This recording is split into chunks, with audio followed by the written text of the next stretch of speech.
You know, the fundamental rules of war are being rewritten as we speak. Not in some dusty treaty or at a negotiating table, but on live battlefields right now. In this explainer, we're going to break down the new principles of conflict that are already shaping our world. You've probably heard this classic military saying. It's the perfect place to start because it gets right to the heart of our topic today. It's a reminder that what we see on the surface, the big strategies and the dramatic battlefield moves, that's often not the whole story. The real decisive forces are usually hidden much deeper. And that really gets to the central question we're going to be exploring. We're going to peel back the layers of modern conflict, one by one, moving from the war you can see to the invisible engines of war that are now deciding who wins and who loses. Okay, let's start with layer one. This is the most obvious stuff, the visible war. But even here, on the physical front lines, the lessons we're learning are pretty shocking. For decades, a lot of Western military thinking was focused on these smaller, super high-tech armies. The idea was to do precise, surgical strikes. But then, the war in Ukraine brought back a brutal reality. Huge, industrial-scale warfare. The kind that just chews through massive quantities of weapons and ammo, well, it's far from obsolete. I want you to think about this number for a second. 10,000. At the peak of the fighting, that's how many artillery shells Ukraine was firing every single day. That daily rate was more than the entire yearly production of some European nations. It was just a stark reminder that in a long, drawn-out war, your industrial capacity can be way more decisive than how fancy your tech is at the start. And that leads us to the second huge lesson from the visible war: asymmetry. The entire cost-benefit analysis of warfare has been completely turned on its head. I mean, just look at this comparison.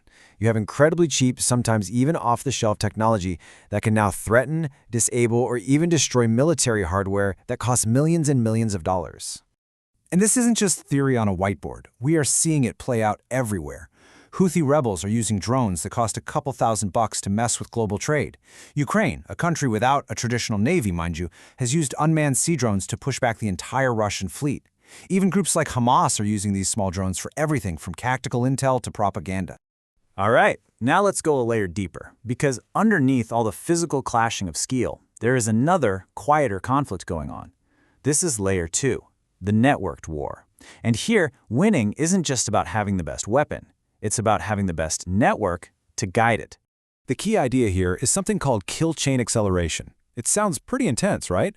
But really, it's about one simple goal: find the enemy and hit them faster than they can find and hit you. And the absolute key to doing that at speed is data. And Ukraine is basically running a masterclass in how this works. Let's just walk through their process. So a drone spots a tank. That image is instantly checked against satellite data. The coordinates are then shared through a secure app, and an artillery unit miles away gets the command. That whole sequence, from spotting the target to the shell being in the air, can happen in just a few minutes. See? It's not one weapon, it's a whole ecosystem of connected systems working together. But here's the catch. For that network to work, all those parts need to talk to each other. And that brings us to a truly invisible battlefield, the fight over the electromagnetic spectrum. This is where electronic warfare, or EW, happens. It's this constant, silent battle to control GPS signals, to jam communications, and to fool radars. And the impact of this invisible battle is, well, it's staggering.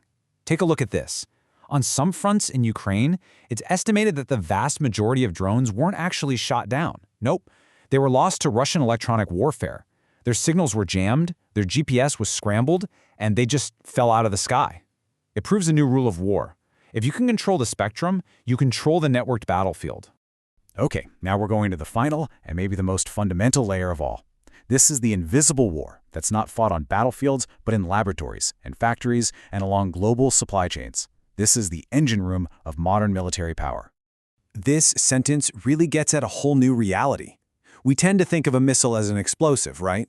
But its true value, its complexity, and even its vulnerability, it's all in the electronics now. The warhead is just the cargo. The real magic is in the tiny microprocessors and sensors that guide it there. So what this means is that the real front line in military production has become the battle for these little components. We're talking about stuff most people have never even heard of, like gallium nitride chips that are essential for advanced radar, or these special processors called FPGAs.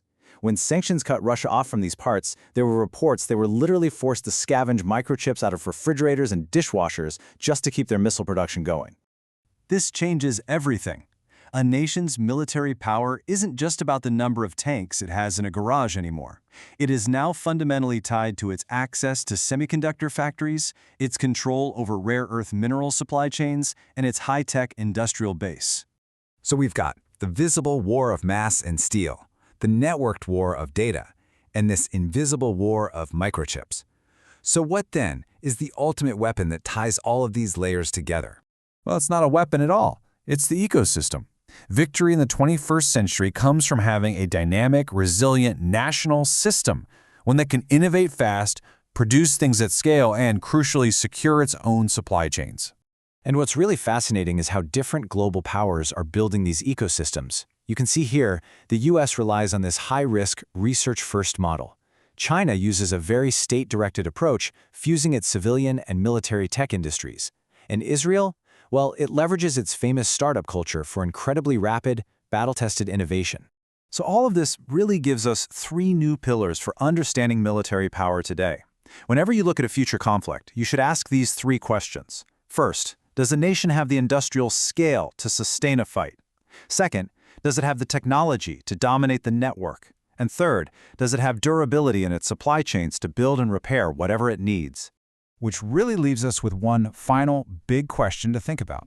As all these lines continue to blur between software and hardware, between the commercial world and the military world, we really have to rethink where the power to win a war truly comes from. Is it still the battlefield, or is it now the lab, the factory, and maybe even the classroom?